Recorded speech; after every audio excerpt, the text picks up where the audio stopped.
To close, I want to kind of turn another page, and I want to say something for 2 minutes to those of you who are not Christians or not Jesus followers, or maybe you used to be and you got away, or maybe you're part of a different religion or a different faith system. And I really want to apologize. If one of us Christians has attempted to impose one of our Christian rules on you, I'm sorry.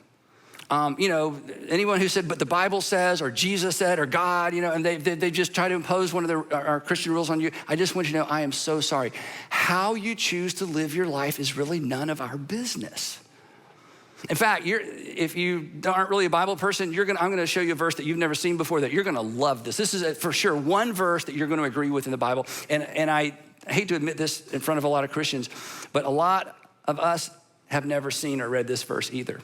The Apostle Paul, who again wrote half the New Testament, or about half the New Testament, this is some of the most ancient Christian literature. In fact, this is the earliest of his books. This was before the Gospels. And he's writing to some Christians and he's telling them how to behave in a culture where they are the minority and everybody else, they just don't buy it. They just reject it, maybe like you do. And here's what he said to them. And if we had been doing this all along, chances are you would not have been offended by one of us. So this is completely on us, but this is what he said. You're gonna love this. He said, make it your ambition. That is, you need to focus. This is a big deal, front and center every single day. Make it your ambition to lead a quiet life, and you should mind your own business. You're like, that's not in the Bible.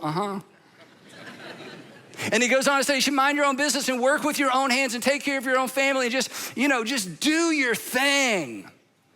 Why? So that your daily life may win the respect of outsiders. Where did we get the idea?